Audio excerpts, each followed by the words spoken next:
Hi, good morning, everyone.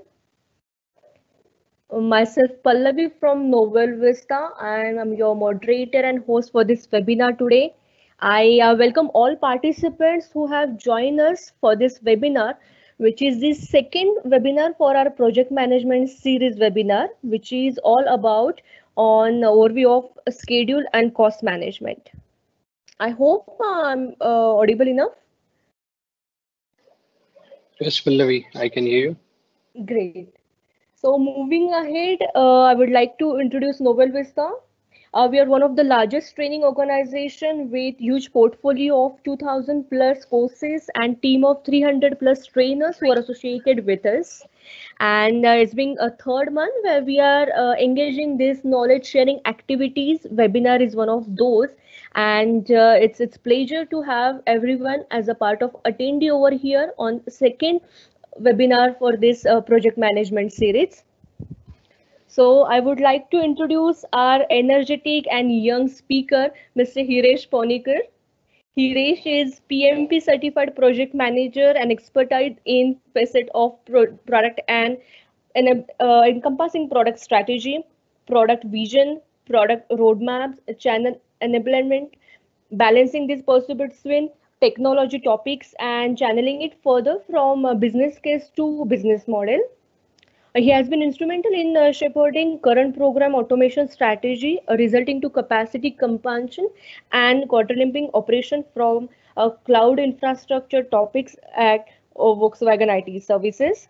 Hirish has completed his engineering in computer science from one of the reputed engineering institutes from Nagpur University. Hirish leads a strong team of around 40 plus members in multiple domains of his core expertise. Through this webinar, Hirish is going to guide us about cost and schedule management topics about its inputs, its tools, its techniques, and how to develop project starter, how to develop project management plan, and so on. So, Hirish, with huge welcome, we would like to ask you to initiate this webinar. I'm sure people are very enthusiastic and eager to have our second webinar for this series today. Thank you. Thank you, Pallavi, for the warm introduction. Myself, Viresh Ponikar, and as Pallavi has covered most of the agenda topic that we are going to cover, which is schedule and cost management for today. Quickly, without wasting time, because we have 1.5 hours for this webinar and the topics that we have today to cover are a bit exhaustive.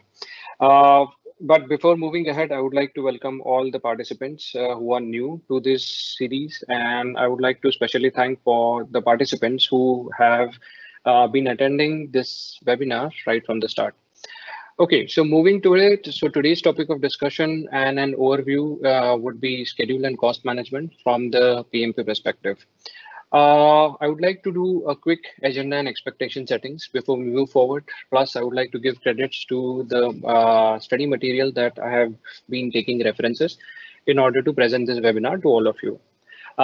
So we will see quickly as to what we are going to cover and what's ahead. So we are going to cover today two knowledge areas which are very important from the PMP examination point of view. The knowledge areas being schedule and cost management. Previous to these knowledge areas, we have covered project integration management and scope management. Some of you or those of you who have attended the integration and scope management knowledge area would are most likely to relate to today's session, because a lot of inputs, tools and techniques and outputs that we have seen in the previous knowledge areas would be also helpful in order to understand what is going to cover today. The general expectation that I want to set is this is an overview session. So in overview sessions and facilitation workshops are very different. In facilitation workshop, we take a lot of industry examples that will help you to correlate with the topics or the tools and techniques or the outputs that a particular process provides or the particular process generates. So these things, so today we are going to cover all the tools and techniques, inputs and output, as those stated in PMBOK. And mostly what I would like to focus on today's webinar is the concept which are very, very important from the PMP examination point of view. So maybe we'll not pick up every tool and technique because there are around 660 tools and techniques if we cover 49 processes in the PMBOK. So it's kind of beyond practical means to cover each and every other tool and technique, but the ones which are new, the ones which require a deeper understanding, ones which require a larger focus from the examination per se, we would like to cover that. So then at the end of the session, we would like to have a short Q&A session on schedule and cost management. In case if you have questions, please do leverage the platform, and I would try my best to answer the queries and questions that you have, in case if we can accommodate in the time frame that is stipulated.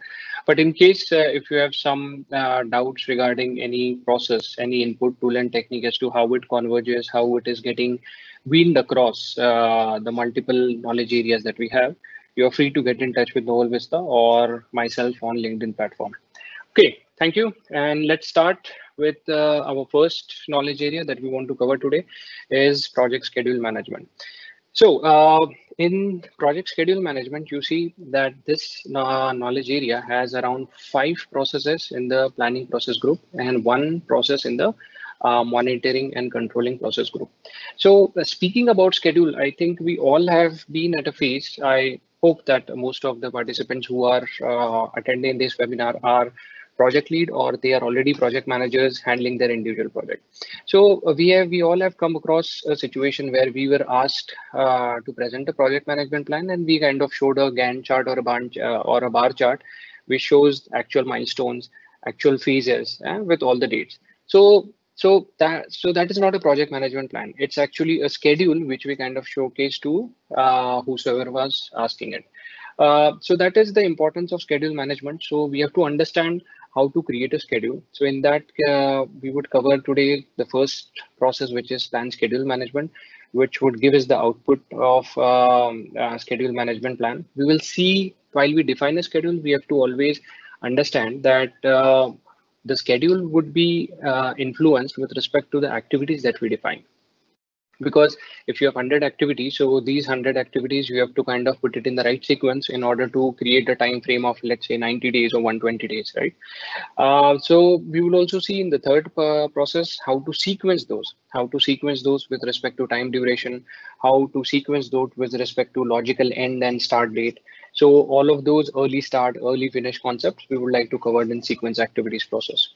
Then in the fourth process, we would like to estimate activity duration. So estimate activity duration is basically assigning a number to each activity and finding out that what is the duration it would require to be completed. Because a lot of activities have dependencies because some activities in the project cannot start without a particular activity being completed. And that's why we'll see how these durations come into place. And if an activity has a longer duration or a shorter duration, where to put that activity. And at the end, we will see how to build a logical model in such a way that you are able to develop a project schedule in a most efficient and an effective manner. And last, when we have the first 4 being completed, we will see how to develop a schedule. Now, in developing schedule, you can do it manually, or today there are a lot of tools available in market. One of the very prominent ones is MS Project. So I use MS Project, and today most of the concepts that we are going to see are logically implemented at the background code of MS Project. So but it is very important for us to understand as to what is the logic when we use the scheduling tools. So we would see that in develop schedule process. In control schedule, which again lies in monitoring and controlling process group, again, controlling, whenever I say the word control, it's basically check and balance. It's basically plan versus actual comparison. So in case if you see any deviations to what you have kind of created a schedule upon, you can always put it in the perform integrated change control, and then you can loop it via the direct and managed process work. So there is a lot of looping, there is a lot of pointing outs to the other process group as well. So for the people who have joined today for the first time to attend the schedule management, it would be a bit difficult in order to understand how these activities and nodes are also getting connected in the scope management knowledge area and the integration management knowledge area. But in case if you have missed the integration and scope management, you can always get in touch with NovelVista to get the link, and you can cover those knowledge area by self-study. So now let's go through the formal definitions of the 6 processes that we are going to cover in the schedule management knowledge area. So first is the how to plan a schedule. So and what are the what is it all about? So plan schedule management. The first process, it's all about establishing policies, procedures, and documents for planning, developing, and executing the project schedule. So once you have the schedule, how are you going to plan it? How are you going to develop it? How are you going to manage it? How are you going to execute at the end of the day? That is how the plan schedule management process would provide you a guidance upon. Once you have the plan in place, so there is always a good saying that plan the work and work the plan, right? So this would give you a direction as to what all you have to do while you are in the schedule management knowledge area, or when you want to develop a project schedule for your particular project. So the next is define activities. So if we speak about formal definition of activities, formal definition of define activities process. So we have to kind of trace back our journey to scope management, where we kind of created the WBS. So in work breakdown structure, we identified all the work packages that we are going to do. So it's basically all the work that we are going to do in project, right? But then for all the work that needs to be done in the project, you have to break down those into activities. So process of identifying and documenting these specific actions to be performed to produce the project deliverable is what define activities process means.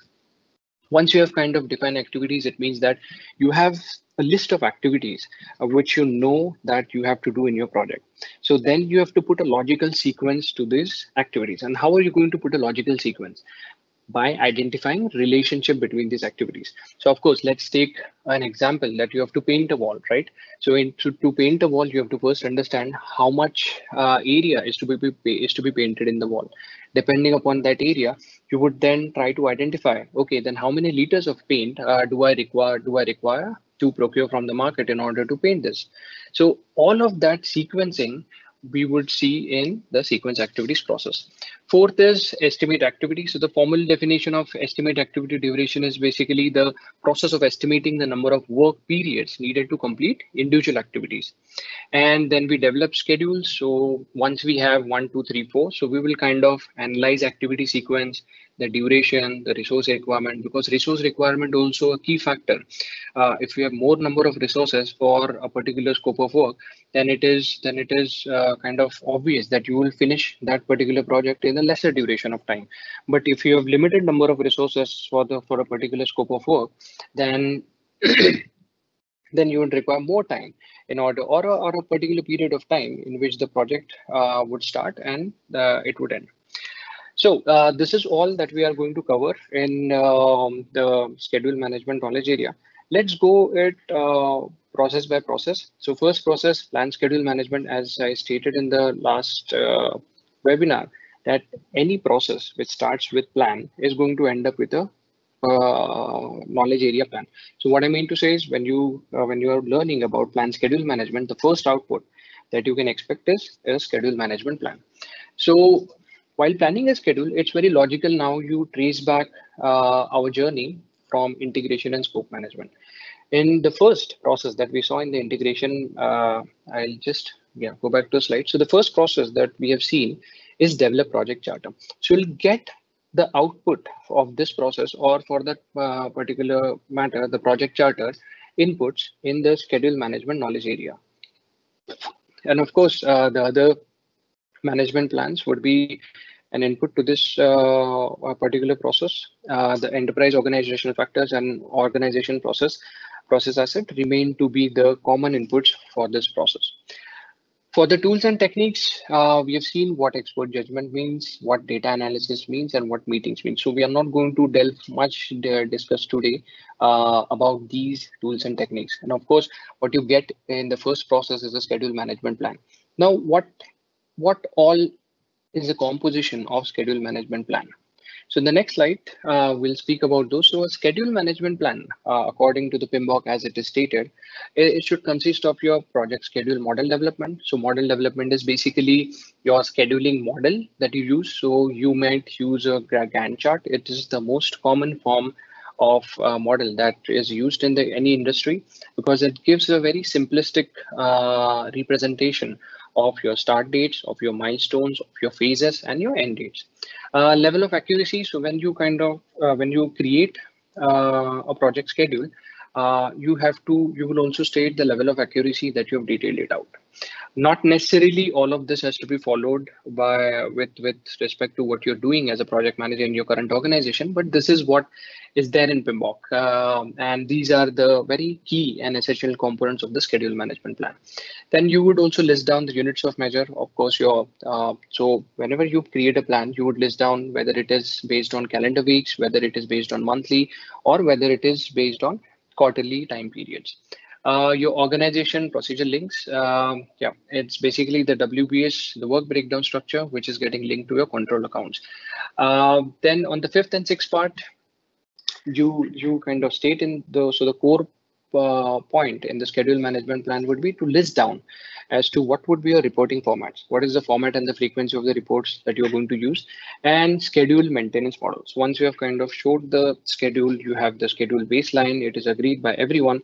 So with those stakeholders, then you would kind of agree upon that for what is agree upon the period for which you would kind of update the status or the record of the project schedule.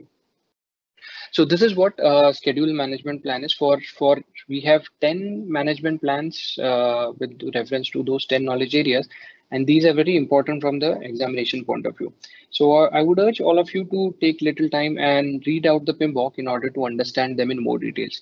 There are some other components of the schedule management plan, like the one that gives you a efficiency on in order to kind of develop the schedule management plan, but those you require it to read from PMBOK. So the next process that we are going to cover today is define activities. And from here, you would be able to correlate a lot of what we are talking today. As I said, we have to define activities as we have a high-level scope ready from our scope management knowledge area. So if we go back and check the scope management knowledge area, we have got a couple of key outputs from there. One was the scope baseline. So the scope baseline comprises of your WBS dictionary, and project scope statement. So it's very difficult now if you're attending for the first time to understand what is WBS dictionary and what is the project scope statement. So on the right hand side in magenta color for your reference and to ease out the understanding, I have labeled it out as to what a project scope statement means. So these would be the essential inputs to the define activities process. And once we have, so scope is basically the amount of complete work that we are going to do on our project. So now this work has to be decomposed into activities. And to decompose it, we will use the tool and technique, which is mentioned on the second point, which is decomposition, and third, which is rolling wave planning. So rolling wave planning is nothing but you plan the work that you want to do on immediate basis in a lot more detailed fashion, and the work that you want to accomplish in future, you plan it at a very high level. And with these tools and techniques, so we are going to cover decomposition and rolling wave planning in the next slide. As I said, that we will focus on the conceptual part of the tools and techniques rather than covering each and every other tool and technique. Once you have the inputs, the tools and techniques, so we'll get the outputs like activity list. So define activities is a process. Of course, you need an activity list. You need the activity attributes and you need the milestone list. Now, what is activity list? So all the activities, basically very simple that you're going to do on your project. Activity attributes is basically that the activity name. It's the unique ID that it carries. It can also be the place where the work has to be performed. It can also be the project calendar that the activity is assigned to and the type of effort which is kind of involved. So these we can switch to activity attributes, and milestone list is basically For one quarter, what milestones do you have? For the next quarter, what are the milestones? So basically list down all the milestone at a canvas of maybe a year of time frame, or 2 years of time frame, or 5 years of time frame. So whatever holistic or the high level time frame that you have for your particular project. So let's go and see in the next slide what decomposition and rolling wave planning is. It's very easy, as the name states. So decomposition is breaking down the work into smaller and more manageable components. So what are you basically going to decompose? So we saw the scope management knowledge area, right? And we got WBS as an output. So paint a hypothetical picture for to understand from what we are decomposing today. So we are going to decompose WBS to the level of activities that we have identified. So how does it happen? So I'll present a small animation and you will get an understanding. So what decomposition, at what level of decomposition are we trying to do? So WBS, so one WBS that we identified was repainting a wall, correct? So out of repainting a wall, now you've identified kind of 5 activities which are required to be done in the logical manner in order to repaint the wall. And those 5 activities would have specific time durations assigned to themselves. And by following those time duration, you are completing a particular WBS. And this is only one particular WBS. There might be a lot of work packages that you have identified at a very high level, and that requires an activity level decomposition. So that essentially means what decomposition is. The next point is about rolling wave planning. As we said, you plan the immediate work that you want to do in at a very in a very detailed manner, and the work that you want to do in future at a very high level.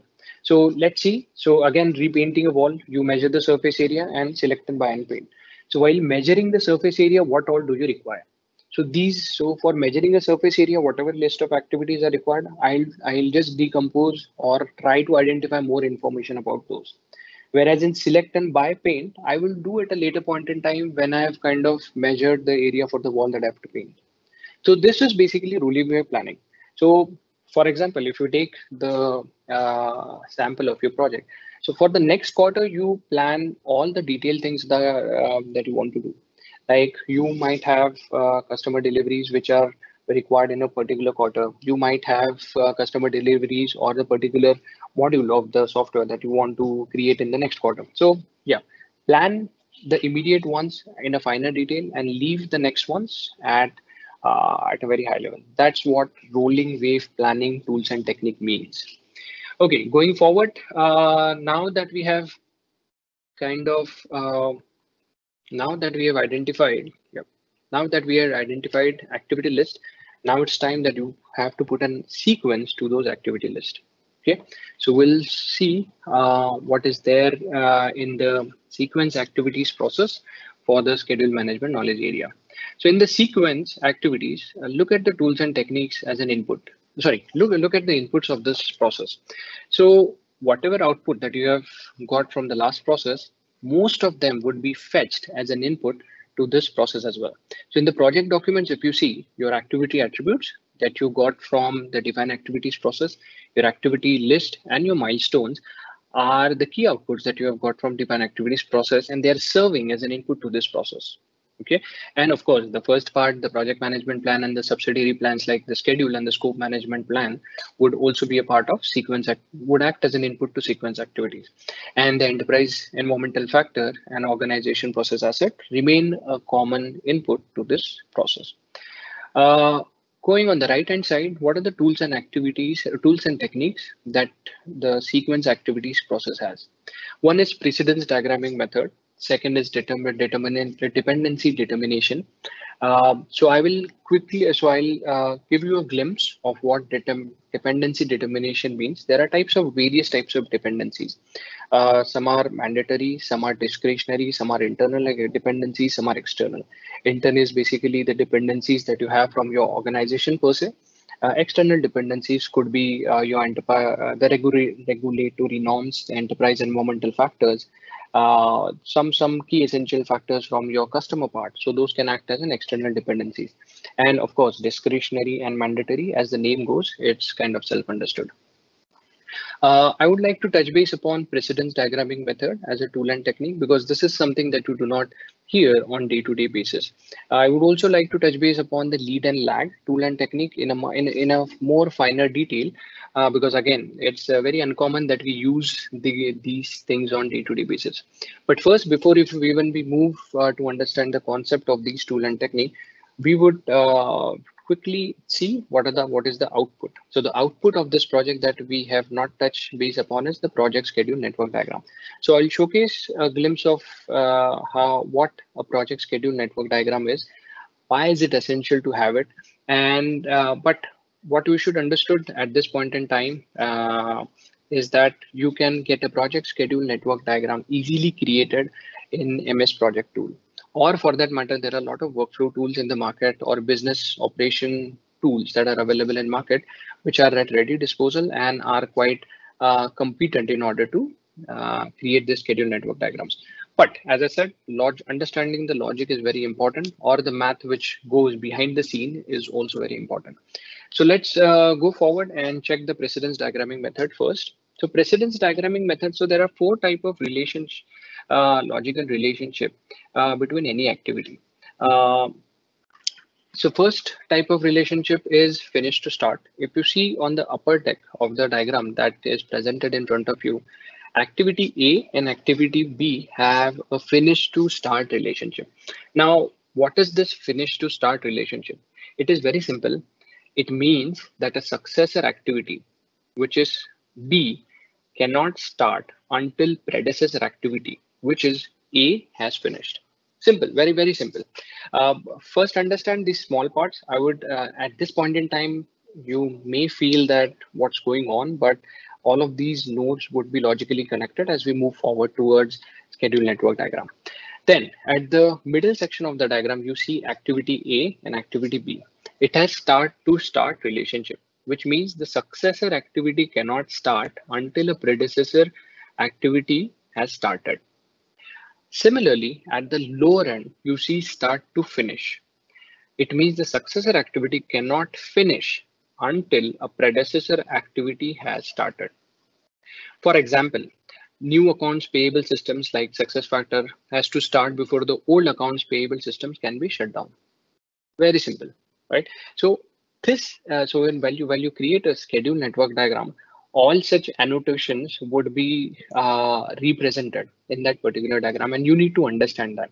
So that is what precedence diagramming method means, and all of these four essential logical relationship anecdotes would help you to identify or read that particular diagram with efficiency and proficiency.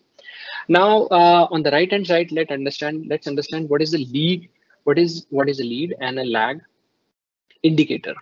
So lead is the amount of time a successor activity can advance with respect to its predecessor activity. I will again repeat and I'll go very slowly. A lead is an amount of time a successor activity can advance with respect to its predecessor activity.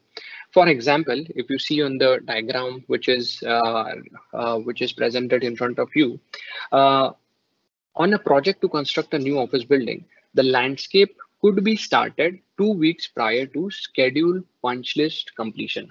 So the one that is highlighted in gray, landscape building lot, this activity can start 2 weeks before the complete punch list activity is completed.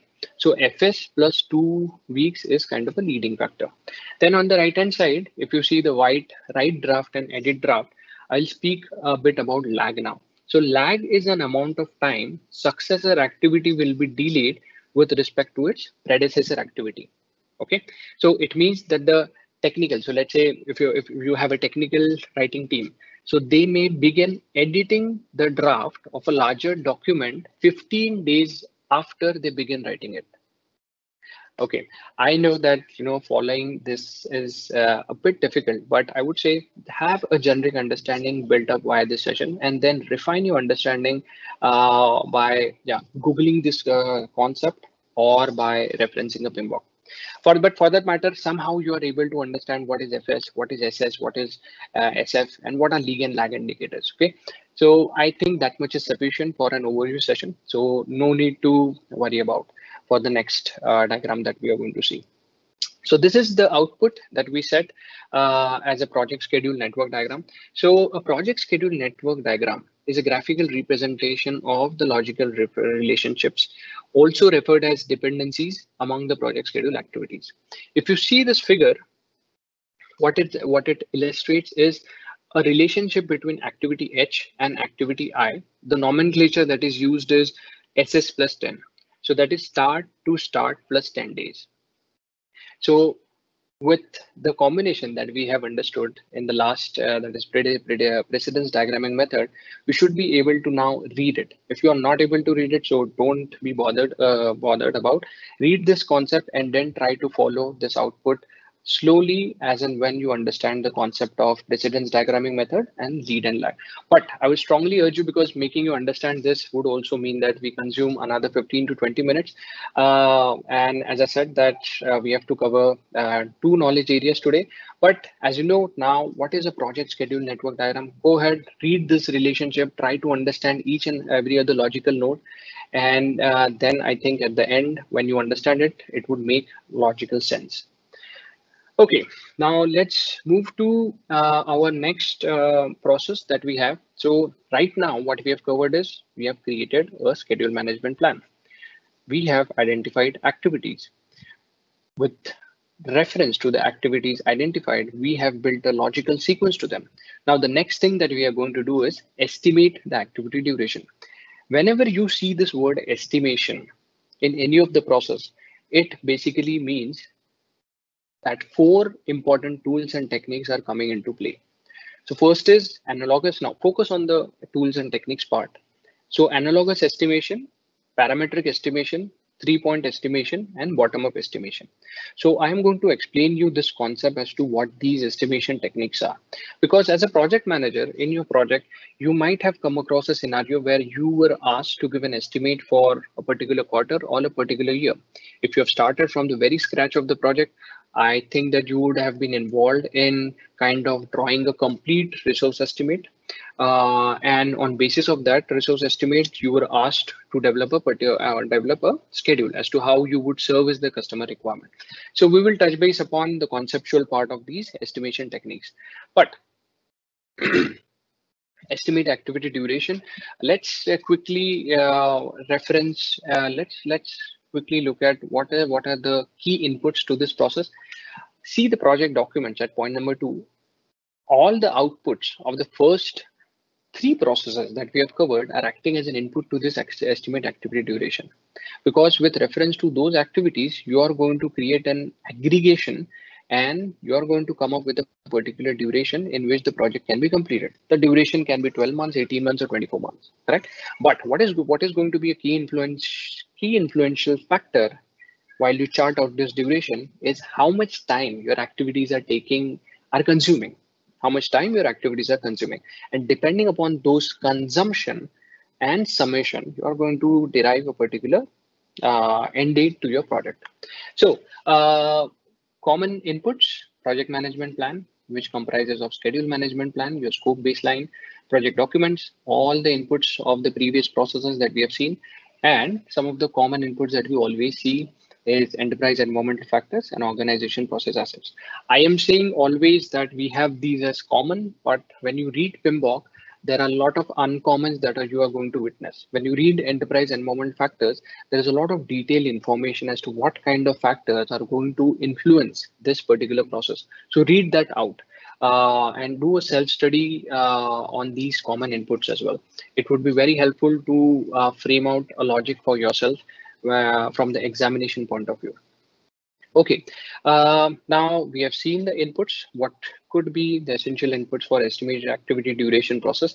We'll see the tools and techniques. So in tools and techniques, we are going to see the first 4 as we stated in the start, but alternate analysis and reserve analysis are also the important tools and techniques which you might want to ponder upon a little bit.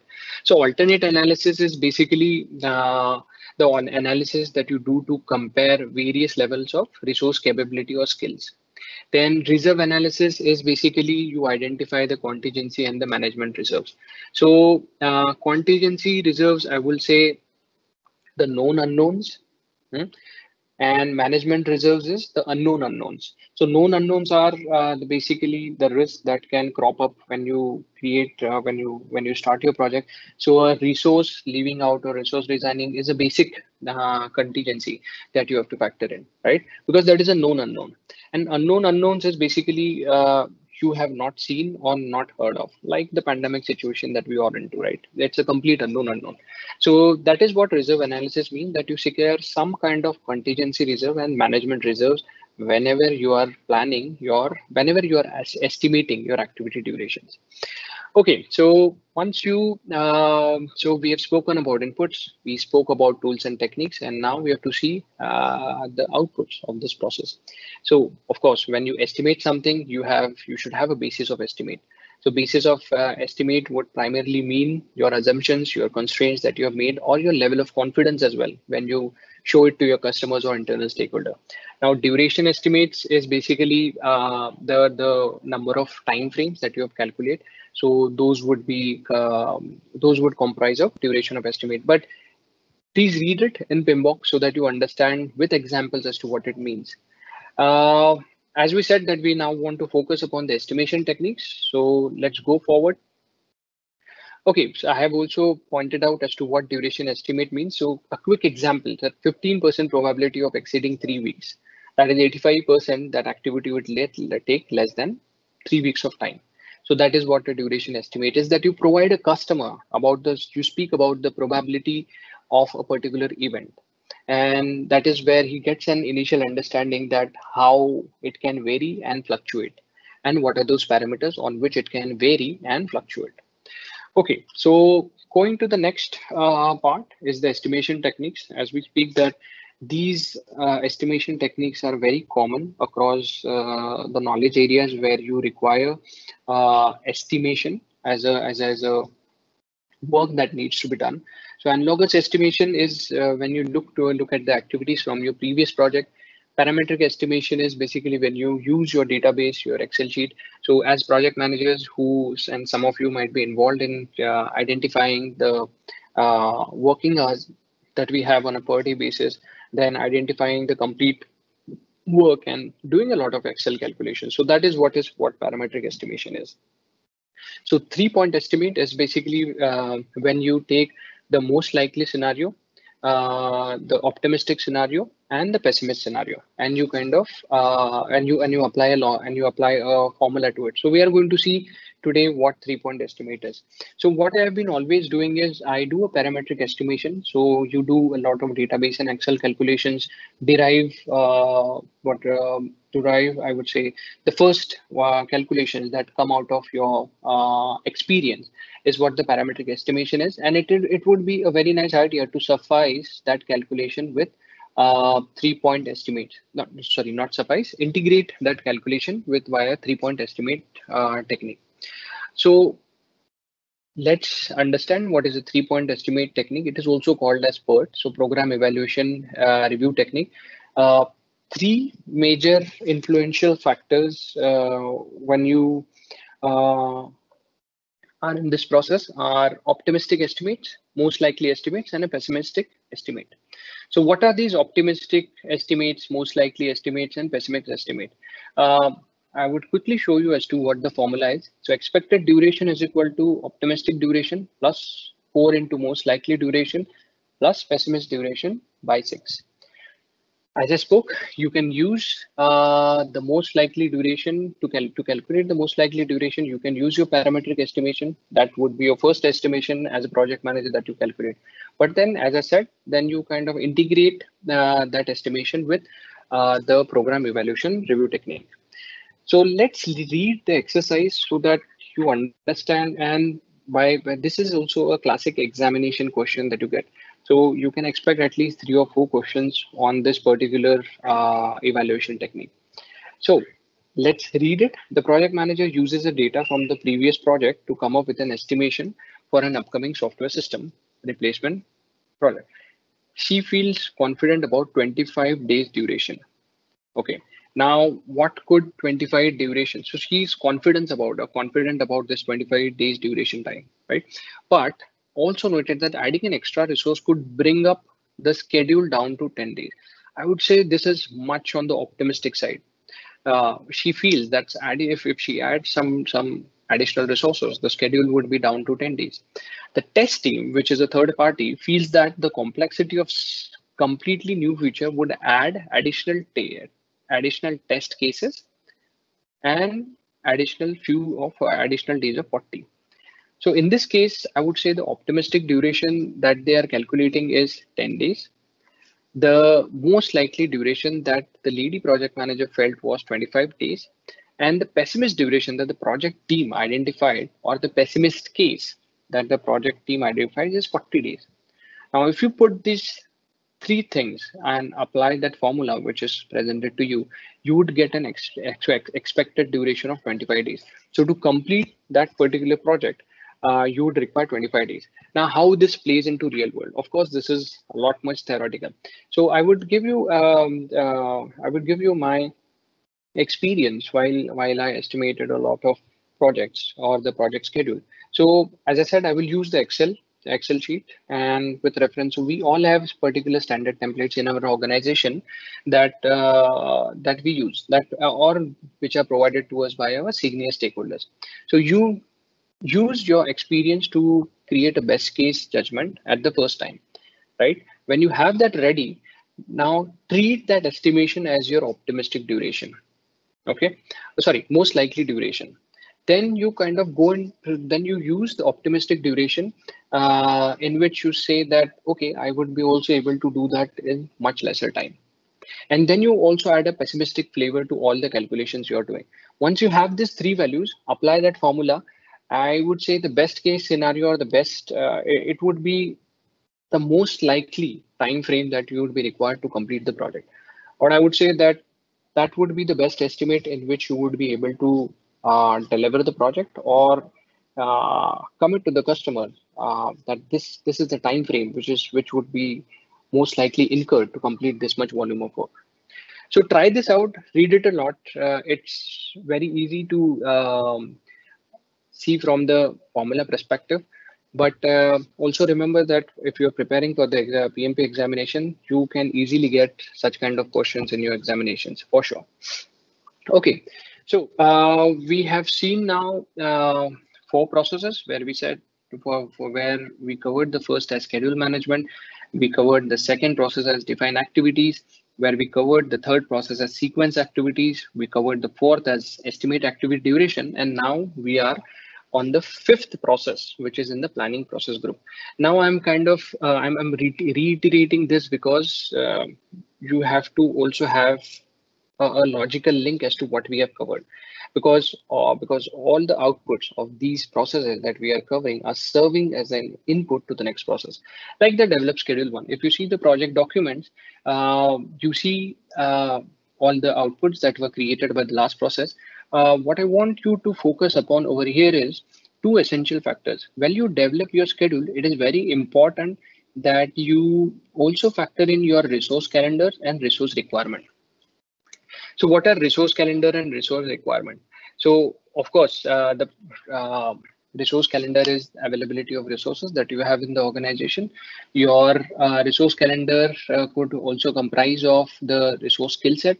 Or sorry, your resource requirement would also comprise of the level of experience that your resources have, the skill that they carry, the ability that they have demonstrated in the previous projects.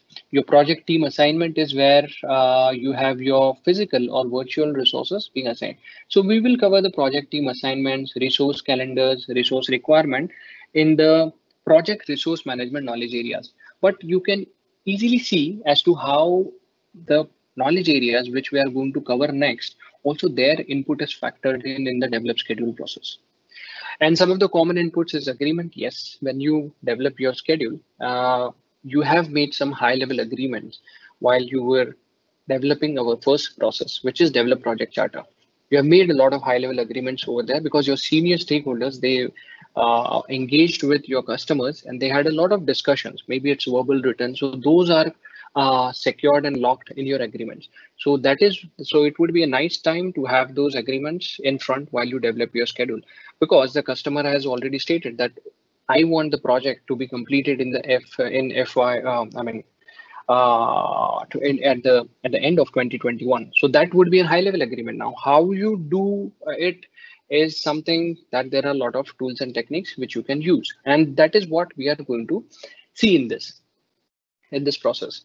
In the tools and techniques part, as I said, so let's consider the scenario that you have already agreed to the customer that whatsoever the project is, and taking into account that you have already done such kind of projects in past, you gave him a timeline that this project is going to get completed in end of 2021.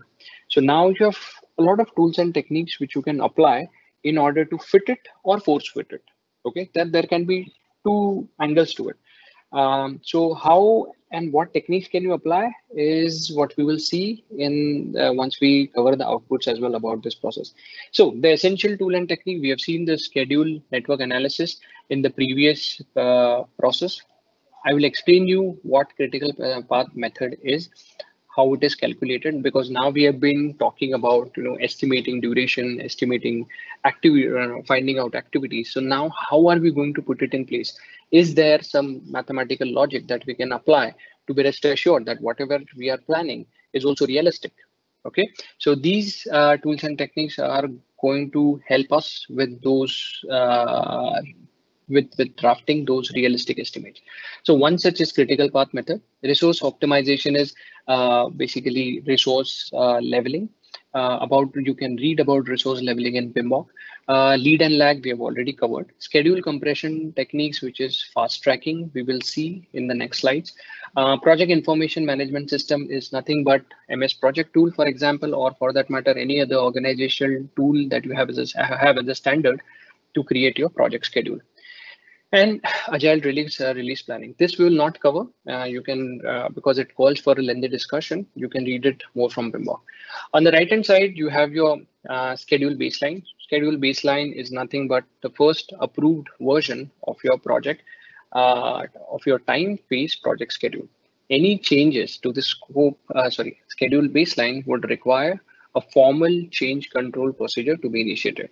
Remember that we covered the formal change control procedure in the project integration management knowledge area. So yeah, I will give you a glimpse as to what I'm talking.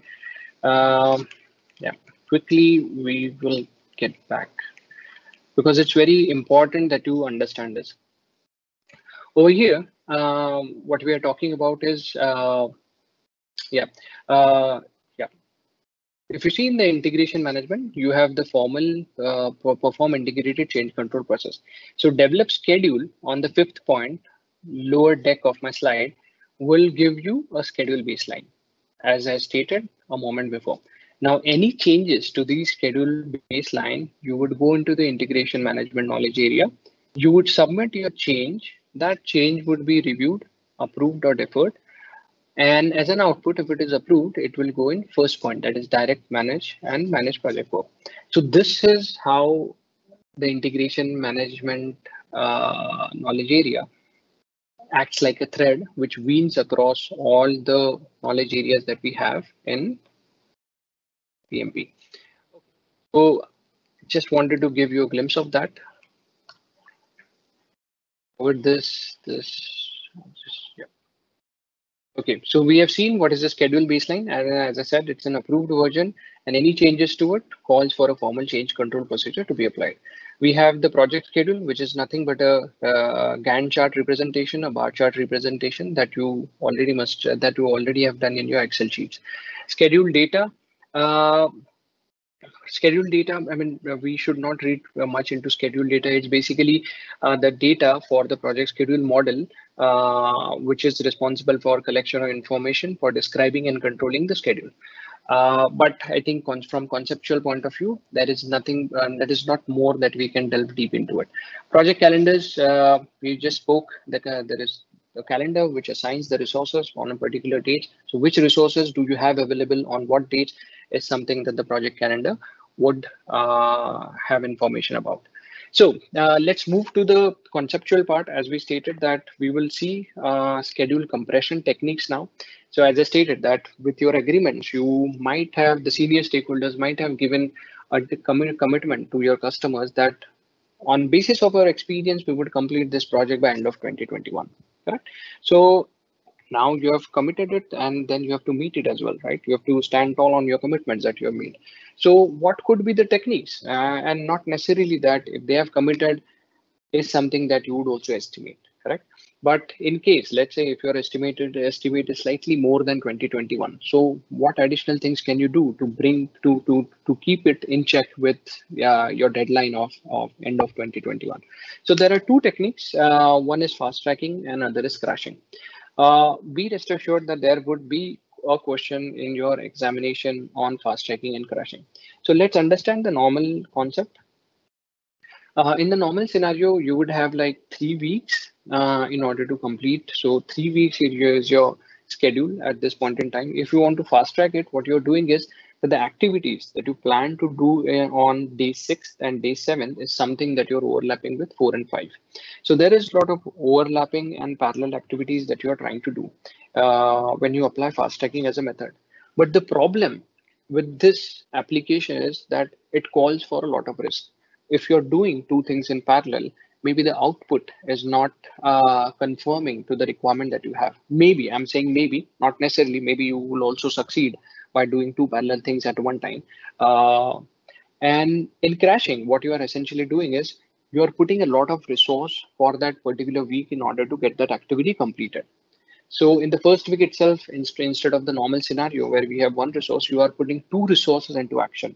But bringing new resources would also mean that you add additional cost. So high risk, high cost is something that is always prevalent to fast tracking and crashing as a technique when you apply them on your projects.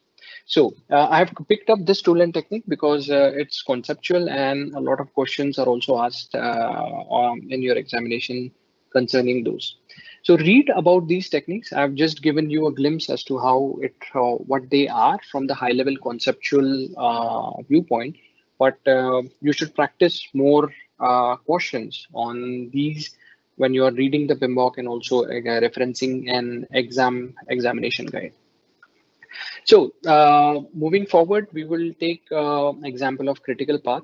In the animation that you see, there are a lot of activities which we have drafted out. For those activities, there is a duration as well, which you see in the circle. And we have the start and the finish pointers. We have the start and the finish timeline.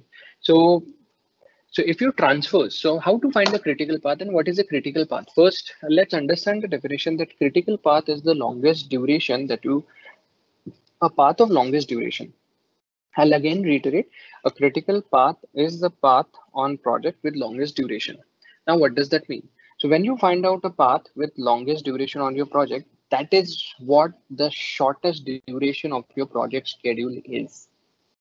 Again, I'll repeat, the critical path is the longest duration path that you have in your project, but that also means the shortest duration of project schedule that you will build.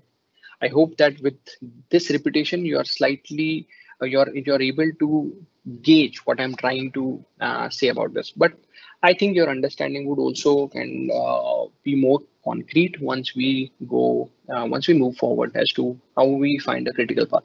So transversing from start to A to C to finish, right? So there are, if you calculate, if you sum up activity A and C, it goes to 6, right? So 6 days is the duration. If you start from A, transfers to C, and then land up at finish. So in this case, we have to also see what are the paths which are leading to finish. A path could also be from A to B. A path could also be from D to E, right? So moving forward, so first path is, sorry. So path 1 is A to B as we spoke. Then path 3 would be from D to E to finish. And if we calculate the duration, which is start is 0. At activity A, we would have 4 days. At activity B, we would have 7 days. And if we sum it up, so from start to finish, you have 11 days. For activity from A to C, you have 6 days. From activity from D to E, you have 8 days. So how to find a critical path? So critical path would be the path which has longest duration, which is A to B. So 11 is the critical path, which means 11 days is the shortest duration for your project schedule that you are wanting to present to the customer. Understood? Okay, I hope you do. But in any case, all of these concepts are there on the internet as well as in PMBOK. So take a little time out to read line by line, understand activity by activity as to how you find a critical path, and also implement it in order to find out the shortest duration that you have to secure for yourself in order to complete the project. Now let's go forward. And so this is, we have spoken at an activity level. And now we have to also see that how early can an activity start and how early an activity can finish. And we have to also understand that how late an activity can start and how late an activity will finish, because that is what is going to give you an understanding as to how you place the activities in a logical order. Remember, when we identified activities, we spoke that we would sequence them out. In order to sequence, we have to understand the early start, early finish, late start, and late finish concept. And for sure, there are going to be questions on this part as well. So moving ahead, I'll now allow the animation to play a bit, but what you have to understand is just follow the animation, and once it is completed, I will give you an explanation as to what's happening over here. But follow the ES and EF part, and also follow the LS and LF part.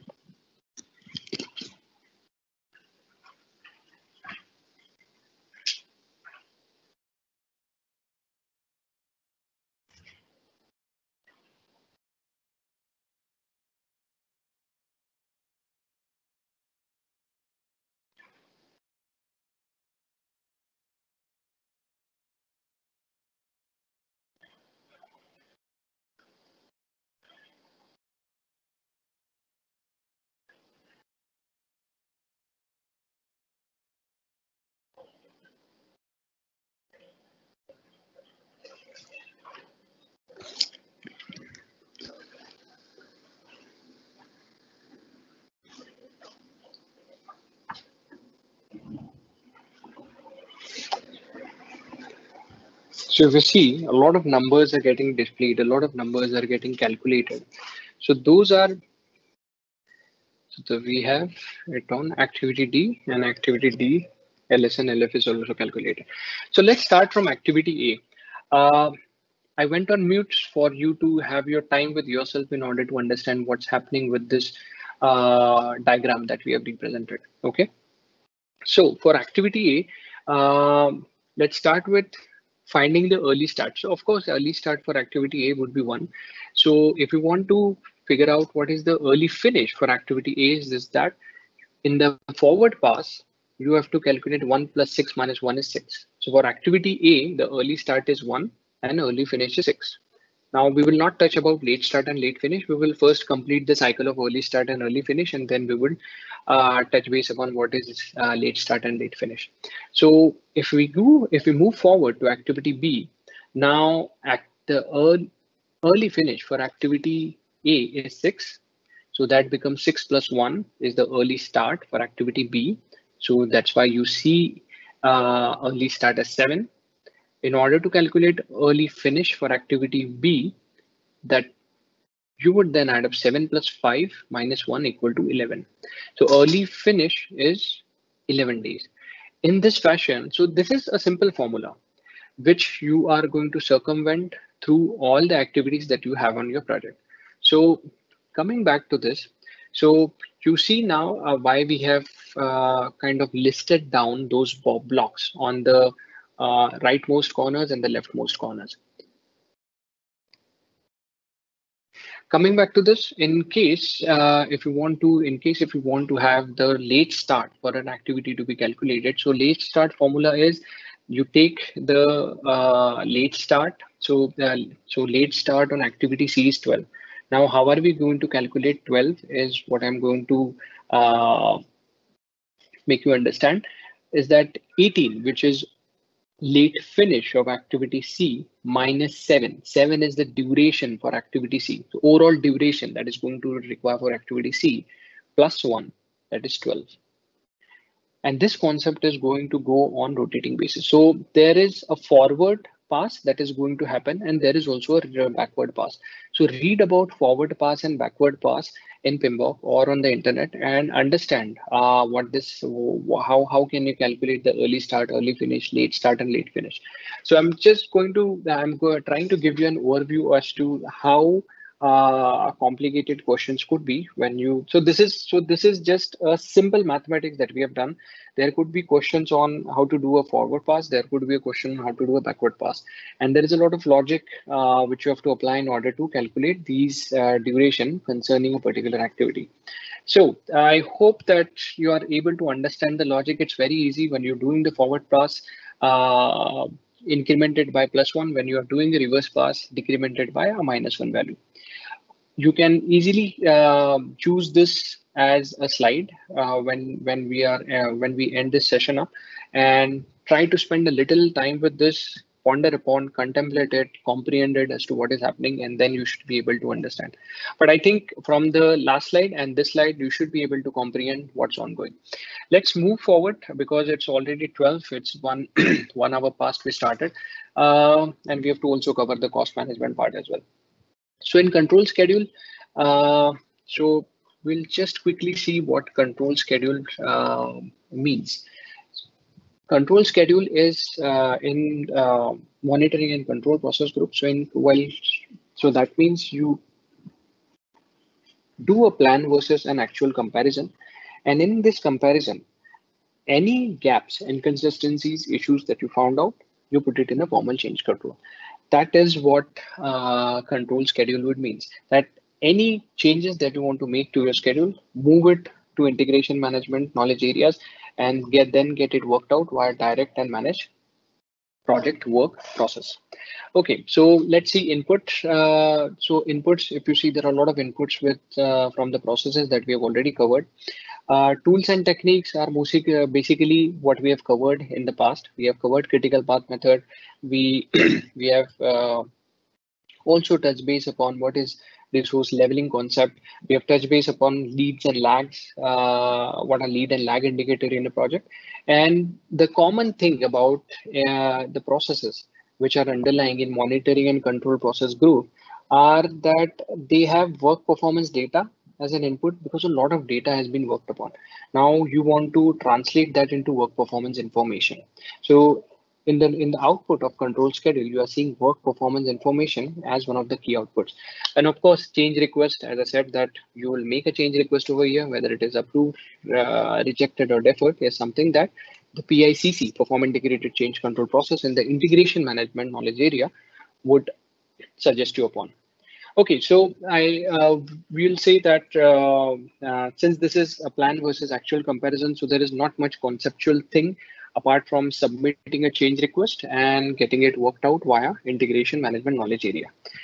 So this is a quiz that I have identified.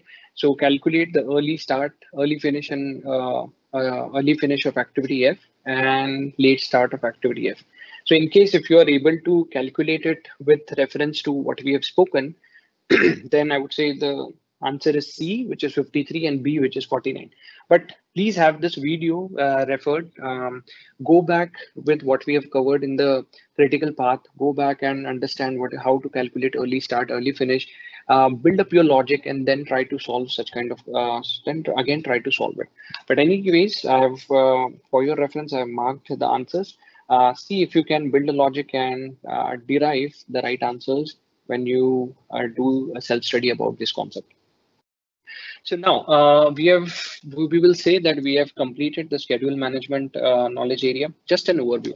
Again, whenever I am taking webinars, I'm very cautious about saying this line that this is an overview session. In the facilitation workshop, there would be a lot of examples which we would take up in order to explain you what a particular thing is, like activity attributes, right? Still, maybe for some of you, sorry, I have to take a glass of water. Yeah. So for some of you, it might be still confusing that what activity attributes are. How can I correlate it to my project that I'm doing? So for such kind of things, there is a facilitation workshop. But nevertheless, we have completed the schedule management, plan schedule management process, which gave us the schedule management plan. Once we had a plan in place, we worked out the plan, which means we defined activities.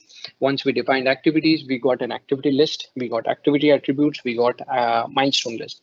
On basis of that, we fetched all of those inputs, we fetched all of those outputs from the define activities process to the sequence activities process.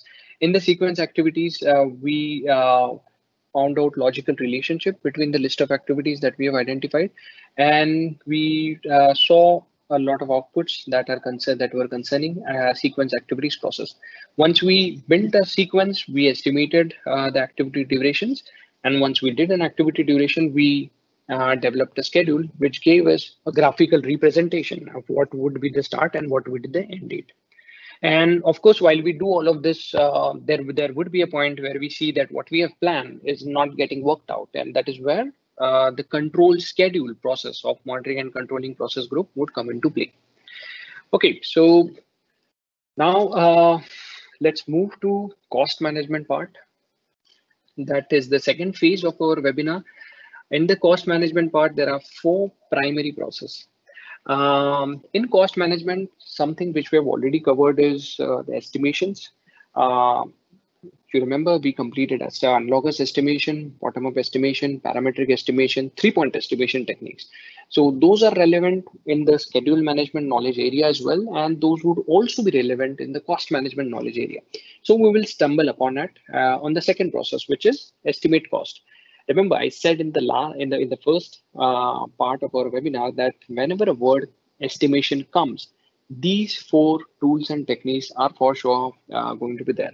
So now you can see that as we are progressing forward with these knowledge areas, a lot of what we have already seen as tool and technique is getting reused, is getting reworked in every other knowledge area. That's why it is very essential that you keep on attending these webinars on a regular basis. Because if someone is attending today, someone is directly attending a schedule management webinar, it's very difficult to understand where the work breakdown structure was created in the scope management knowledge area, and how what are the essential key components of the WBS that we have broken down into the work packages or the list of activities that we saw today in schedule management. Okay, so let's go through the formal definitions of the cost management knowledge area. So planning, again, this is where you will estimate, you will budget, and you are going to monitor and control your project cost. In estimation, this particular process is developing an approximation of monetary resources needed to complete the project work. When we check the determined budget process, we are going to see how we can aggregate the estimate cost of individual activities or the work packages that we have calculated in the estimate cost process. Once we are done with first three, we will move to monitoring and control, which is control cost. Again, it's very easy now for you to understand the processes which are lying in the monitoring and control process group, because that is all meant for plan versus actual comparison. So whenever you're doing plan versus actual comparison, any gaps, inconsistencies or issues, you directly transfers those to integration management. So let's move forward and understand cost management in deep. Before we move to cost management, some important indicators that would also be asked from the PMP examination point of view, and which you should know. You would not be required to calculate this at any point in time in your examination, but you should understand whenever you are doing a project costing. So first essential indicator when we talk about cost management plan is the benefit to cost ratio. It is nothing but the amount of money a project is going to make versus how much it will cost to build it. Second point, net present value. This is the actual value at given time of the project minus all the cost associated with it. Opportunity cost. For example, I will take an example to explain you the opportunity cost. You have two projects, project A and project B. In the capacity of project manager and from the organization standpoint, you choose project B to work upon. But then whatever opportunities project A could have brought to you, you have allowed it to forgo. Okay. Then internal rate of return, this is the amount of money the project will return to the company that is funding. Depreciation, as we all know what depreciation is, and the life cycle costing. Life cycle costing of a project means right from the inception to its growth, to its servicing platforms, which is the maturity phase, and towards the end, which is kind of retirement. Retirement is basically closing of the project. I'm taking some product management concept. You might see a lot of those entangling in the webinar. It's because of the because those also play an important role while you play with the cost management knowledge area. So having discussed the important indicators, let's see what plan cost management process is. So again, whenever it starts with plan, you would always have a plan for that particular process. So plan cost management would have a cost management plan for you. We are not going to touch base upon what are the tools and techniques. We have already covered that in integration, scope, and schedule management. A key factor which would always serve as an input to this process is your project charter. Now, if you see all the processes that we are covering, at least where we estimate, at least where we plan, project charter is one of the key inputs. So go back and open the project charter slides as to what it comprises. It comprises around 13 key essential components, and it is an input to all 10 knowledge areas planning process groups, at least to the most of the processes that we cover. So again, enterprise environmental factors and organization process asset continue to remain as a common input. Let's understand how the cost management plan would look like. This is not the complete picture, but I've just picked up sections which might sound a lot more meaningful from an overview point of view. So units of measure, of course, the staff hours, staff days, level of precision, the degree to which you will round up your cost estimate, level of accuracy, acceptable range used in determining realistic cost estimates. So of course, when you derive a cost estimate, you do a plus minus 10% on it, right? Depending upon a lot of factors. Your organization procedure links. Organization procedure links in simple terms is basically when your resource works on per day basis. He works on, let's say, 8 hours per day, and that is getting accounted into your controlling and budgeting section, which is then again charged to your customer. It's as simple as that. So don't be scared with the terminology that is mentioned over there. So rules of performance measurement. What are the measurements of your control accounts? Will not touch base upon it because then again it calls for a separate discussion, but read it out in PMBOK and it's self-explanatory. Then reporting formats, again, format and frequency of the reports that you would flourish to the management in timely budget controlling meetings. Okay, then let's move forward with the estimate cost process. In estimate cost, as you see, we saw the first, which is the cost, which is the plan cost management. So cost management plan is obviously the input to the estimate cost. And then you have, when you estimate cost, it's very important to look what is coming in as input. So first is cost management plan and second is quality management plan. So why is quality management plan an input to estimate cost process? Because maybe some of you know what is cost of qualities, cost of conformance, cost of non-conformance. So all of that proactive and reactive measures which attracts money would be fetched as an input to estimate cost process. Okay, but we will speak about the quality management aspects when we cover the quality management knowledge area. Key inputs which remain common are enterprise environmental factors and organization process asset. Now, if we come to tools and techniques, remember that this is a process where estimate is the word that we are using. So by default, analogous, parametric, bottom-up estimation, and three-point estimation would be a common tool and technique. Data analysis, alternate analysis, where you want to find alternate modes and means in order to choose the best course of action. Reserve analysis is where you want to reserve some money for your project operations, like the known unknowns and the unknown unknowns. We spoke about the contingency reserve and management reserves, remember, in the schedule management part. So those are the things which should be factored in reserve analysis. So reserve analysis would be much more comprehensible when we covered the latter section of the cost management plan. Okay, then the project management information system is nothing but maybe there is a tool in your organization which you are using from the accounting purpose. So that is nothing but project management information system tool and technique. Again, decision making and voting are team engagement techniques, because while estimating cost, you may necessarily be involved as a project manager, but in a few time, it's okay to have expert judgment from your technical leads, technical architects, or for that matter, even the project team members, to give you a ground level understanding of how much work would be done and what cost will it attract. So the outputs of this process would be cost estimate. Cost estimate is basically the cost needed to complete your project work, plus some kind of management reserve. Remember, we spoke about the unknown unknowns. That is what management reserves is. Basis of estimate, again, the assumptions, constraints, the level of confidence that you have on basis of estimate. So whenever you create cost estimate and whenever you present it to the customer, it's very vital to make them understand that what was the basis on which you have derived these calculations on or aggregated those to a particular value, because that is the value you are going to charge it to him at a later point in time, which we called it as project cost. Correct.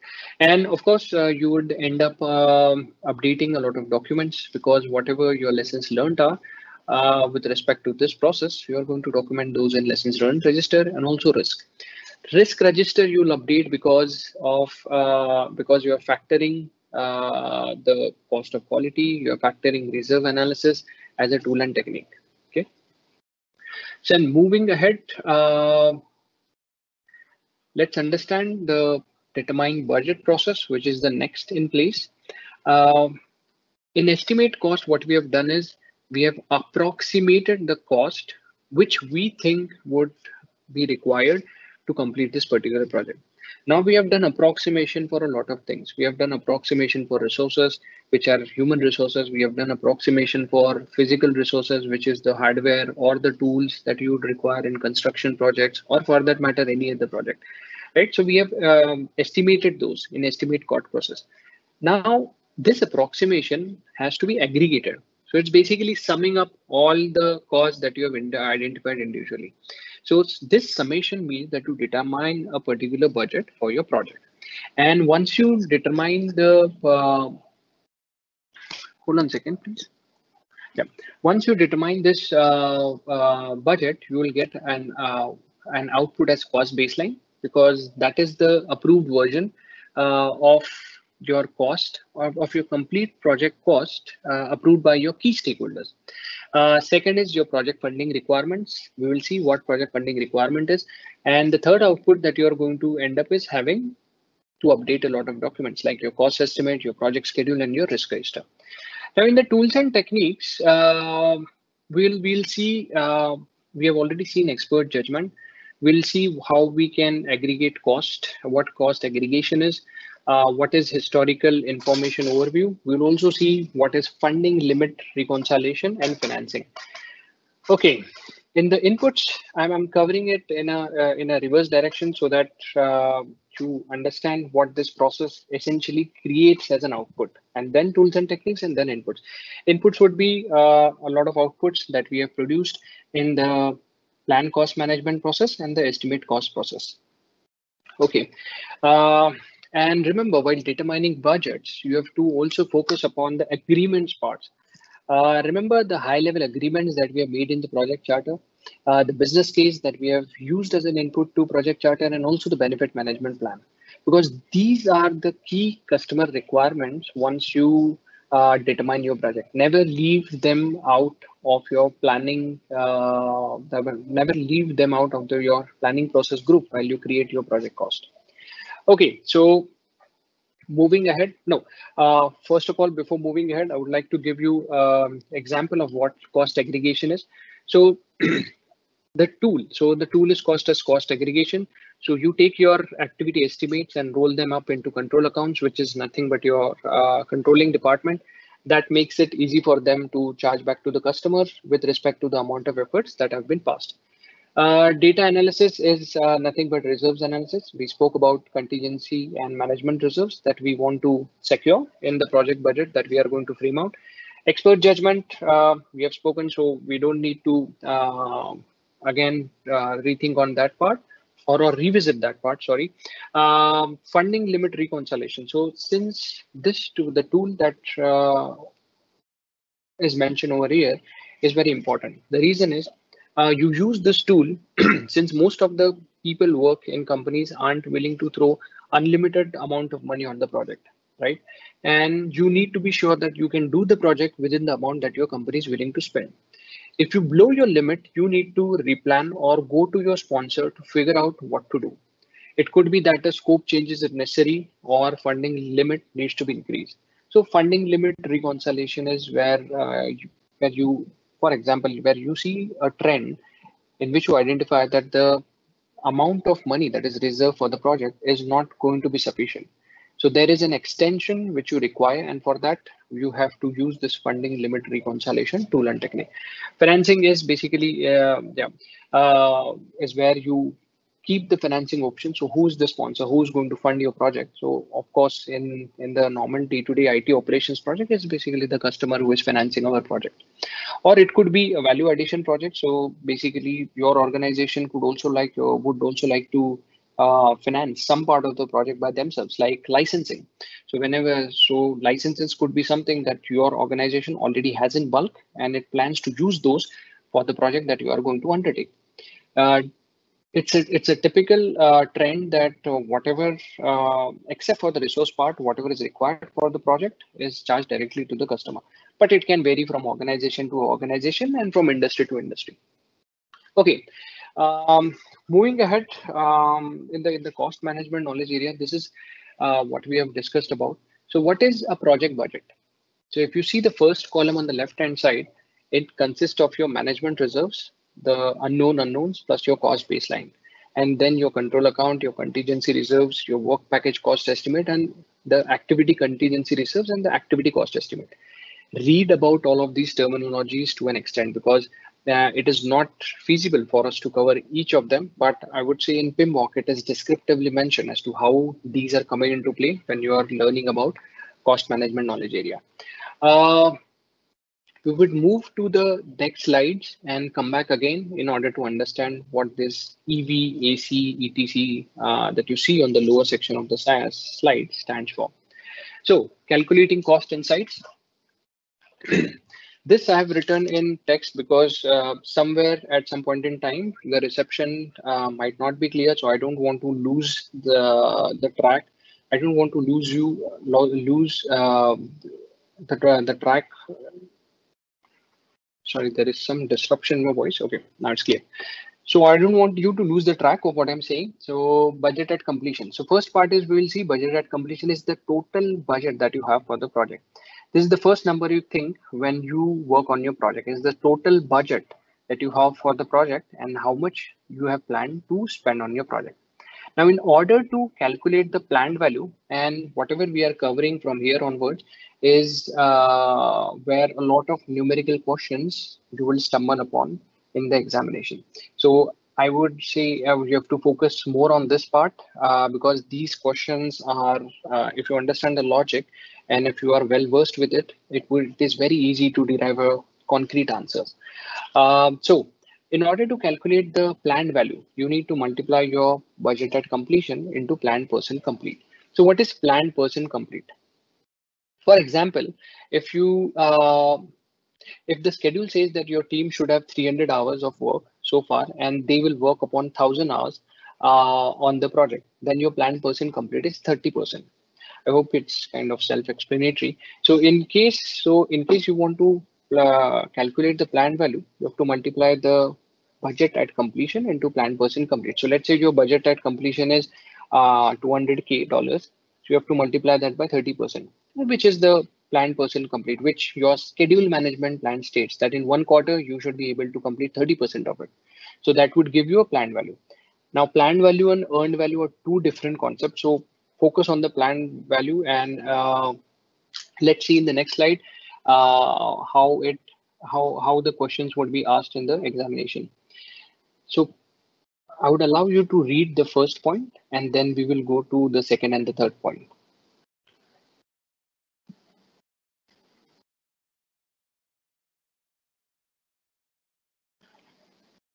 So in total, you have $4,000 and you need additional $1,000 to complete your project work. So that means your budget at completion is 5,000 into 16, that is $80,000. 16 is the total duration of project that you have. Okay, so that's how we calculated the budget at completion. The planned percent complete is 25%. So that brings your planned value to $80,000 into 25%. That is again $20,000. This is how you calculate the planned value. Now have this slide. You can always have the slide when you're referencing back to our webinar. So take a little time to ponder upon and try to comprehend at what's going over here. And then you should be able to calculate the planned value. Now, since we have calculated the planned value, let's look now how to calculate earned value. So again, it's very simple. So planned value we took from the actual plan that we have created, right? Your plan stated that 30% of your work should have been covered in the first quarter. But let's say you completed 35% of it. When you have handed over the project schedule to a customer, first you drafted out that you would complete 30, but maybe your team went ahead a little bit. They have spent some extra time and they are able to complete it on 35%. So now the earned value for the customer changes.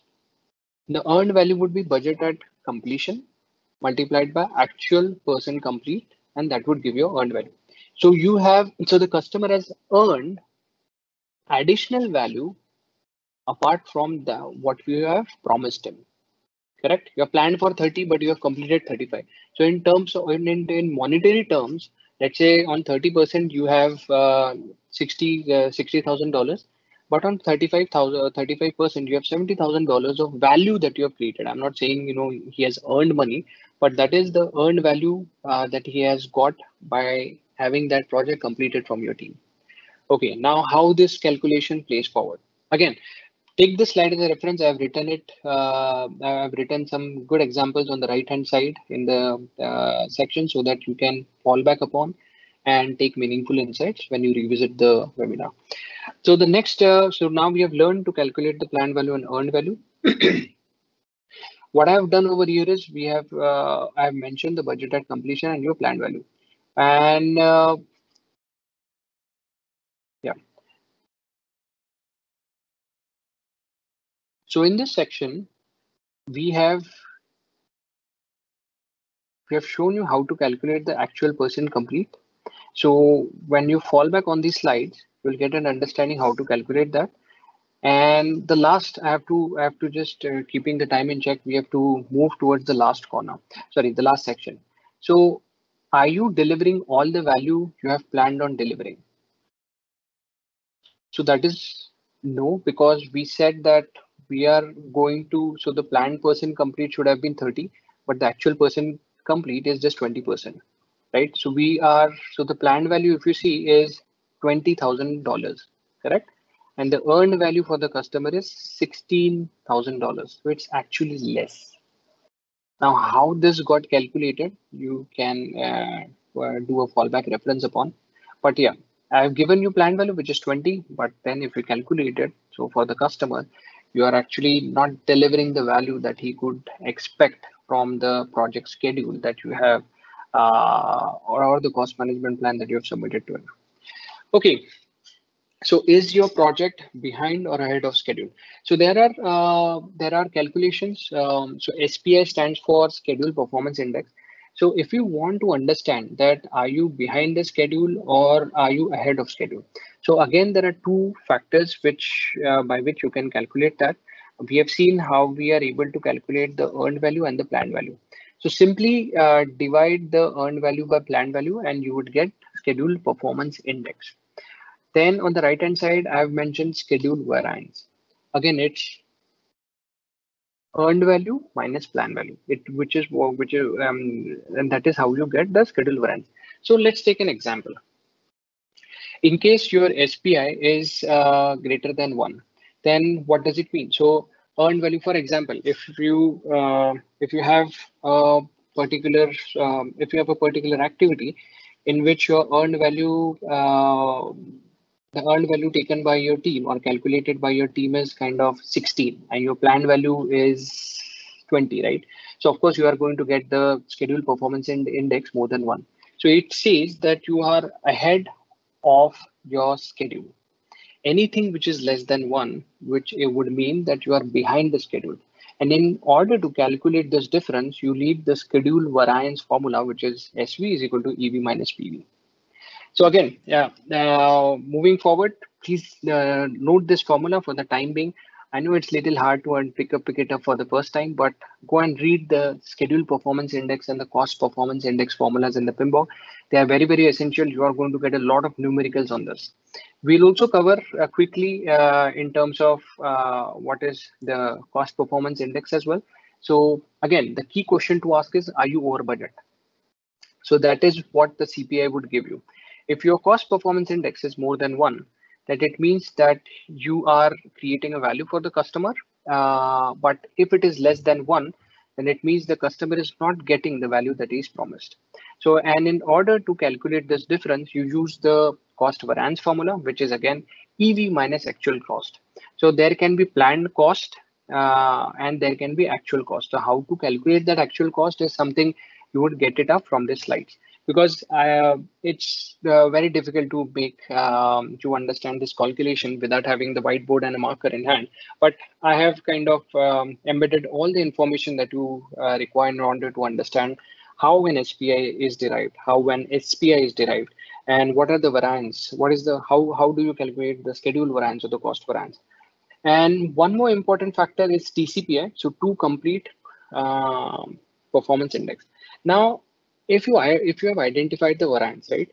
Maybe you have identified the schedule performance index, and maybe you have also identified the cost performance index.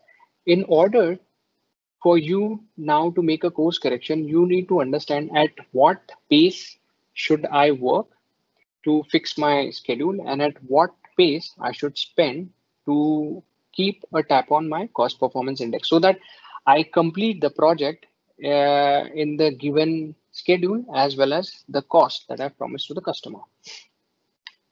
Now, moving ahead, but I think before even going to the formulas that are in cost management knowledge area, so I would now like to go back a little bit so that you understand what we are talking about.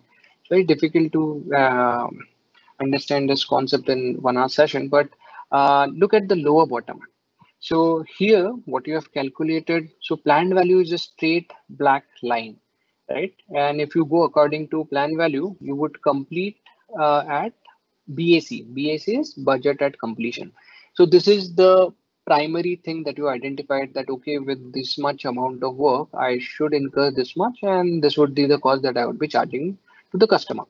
On BAC, you added some management reserve because we spoke that you have to factor the unknown unknowns as well and the known unknowns as well, right? The management reserves is basically unknown unknowns.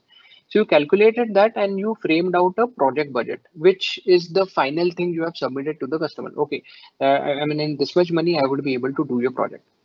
But now what is happening on the lower side? So if you see date and time and the cumulative cost. Now, when you started your project, you saw that, okay, I am not able to meet my planned value in terms of schedule and cost. And if you see your actual cost is slightly higher than what you have planned. So you see that you see the line is moving more than the planned value and it's going as on above at estimated completion. Follow the dotted line, and if you see the end of that dotted line is going at estimated completion. So this is what you actually incurred when you try to deliver the project to the customer. And estimate to complete, we saw the ETC calculation. So estimate to complete is this graph which you can identify from those formulas. Okay, and in case of earned value, if you see the earned value is also on the slightly more on the depleting side.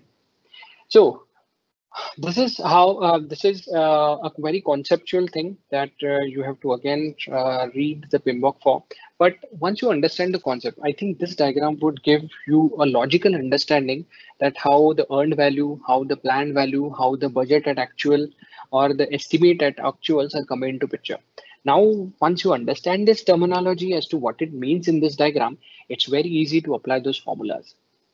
It's a simple whatever mathematical logic that you have to apply. But understanding this diagram is the foremost importance, because then this gives you the understanding that why you are using those formulas in your project. Okay. So moving ahead, we have seen what is cost performance index. We have seen schedule performance index. We have not covered it line by line, and that's why we have for the slides that we are providing it to you. We have mentioned the complete scenarios for you to read, for you to calculate as well. Okay, so we have seen budget at completion, cost performance index, schedule performance index, cost variance, and schedule variance. It's very easy, and why we are doing this is because of all of these earned value management formulas. So whenever you are trying to control the cost, you have to use the earned value management formulas. So I have listed down all the formulas that you would be using. We have seen budget at completion, planned value, earned value, actual cost, schedule performance index, cost performance index. TCPI, to complete performance index, is when you have all of the above mentioned indices available at your disposal, and then you can calculate the TCPI. I would request you to ponder a lot upon TCPI. It's a very interesting concept where you can forecast as to what your cost consumption would be as you progress in your project. Not necessarily you would use this in your project, but try to apply these concepts. It actually worked for me. I've kind of created a prototype where I've used the schedule performance index in my team. Uh, because in smaller projects, if I have to understand that am I on schedule, it's very easy. But if you have a lot of resources in your project or program, then it is very vital for you to understand, to just track numbers and get an impression that am I behind the schedule or am I above what I've already committed to customer. So a simple number, if SPI is greater than 1, so it means that you are ahead of the schedule. If schedule performance index is less than 1, it means that you are behind the schedule. Same for the cost performance index. Am I consuming a lot more cost than I had that I have reserved or stipulated, or am I consuming a lot less? A lot less is always an added benefit to the customer, right? So read about these formulas. This is, as I said, this is an overview session. It will give you an understanding what comes into play when we are talking about the cost management knowledge area. Then finally, the control cost. As we said, that control cost lies in monitoring and control. And in control cost, a lot of forecasting would also come into place. So one of the essential tool and technique which we saw a formula based calculation upon is the two complete performance index. I'll just go a slide back. So in two complete performance index, you'll get an understanding at what pace do I have to work and at what pace do I have to spend so that I will achieve the project goal and objective as I've committed. Okay, but read it then in the PMBOK, and then you would have a finer understanding of what this concept. It's a very interesting concept. If you can apply it in your project, I would say it would save you a lot of additional time and effort, because you would understand the performance of the project just by looking at numbers. So CPI, SPI, try to calculate it. You all are project managers, you all are team leads. So if you and it's no rocket science to calculate the earned value and planned value. It's very simple. Okay, so let's focus on the what are the inputs to the control cost process. So inputs to this process are again a lot of outputs which were created from the previous processes that we saw, like plan cost management, estimate cost, and determine budget. So all of those are acting as inputs to the control cost. The outputs is the work performance information, control forecast. In the control schedule process, you got schedule forecast, and in control cost process, you are getting cost focus. So there is a logical relation. So such kind of mind mapping or relation based understanding you have to develop on your own when you read the PMBOK, or maybe when you attend those study facilitation workshop. Those thinking would be more concrete once you understand as to how it is, because you have to do a lot of referencing. It cannot be that you keep on mugging up these inputs output tools and techniques, and then at the end of the day those are like 660. Even if you give your best shot, it would take a good amount of time for you to remember those or to get those stitched in your mind. So why not develop a referencing model and understand how the input tools and techniques are kind of coming into play when we are seeing this processes. Since this process again is in monitoring and control, you see as an output the change request, right? Because you are doing a plan versus control, plan versus actual comparison. Remember, we said that if our cost performance index is greater than 1, we are we are under the we are under the budget that we have forecasted. But if it is less than 1, then we are over the budget, right? So that correction has to be submitted in the perform integrated project integration management knowledge area, where you will put a formal change request and get it implemented via and executed via direct and managed control work. So interpret CPI and SPI numbers to gauge your project. We said that if CPI is bigger than 1, it means that you are under the budget. If it is less than 1, it means that you have consumed a lot more than that was expected. So I have mentioned it on the left hand side as to how you should follow the CPI and SPI numbers. So use this slide to reference. We saw a lot of focus. So we saw a dotted line which between the budgeted completion and estimated completion, right? So how to calculate the estimated completion numbers is also that you have to learn while estimating the and forecasting the cost management knowledge area. Again, estimate to complete, variance at complete. These are some of the formulas that you have to learn by heart when you're attempting the exam, because you saw the magenta table which we have created where we have listed all the formulas. Those formulas should be by hearted in order to calculate all of these values. And for sure, there would be a lot of questions in the exam which would ask you scenario based questions as well. Like you have overshooted now the budgeted completion. How are you calculating? How are you going to calculate the estimated completion? So you have the budgeted completion ready with you. You calculate the CPI by applying the formula, and then again you calculate estimated completion. This is something that we have already seen. I think somewhere you are able to relate the terminologies which are there on this graph, and yeah, study it. I would say I would also I've also mentioned from where we have taken it. We have taken it from PMBOK. So go to this page, understand each and every other concept, solve those numericals by yourself. There are not many numericals or scenario-based questions which are there on the internet as a free samples as well. You can take them, apply this formula, and I think then you would be able to gradually develop your understanding and getting used to what is actual cost, what is earned value, what is budget at completion, and what are CPI and SPI numbers. Okay. So that's it from today's session.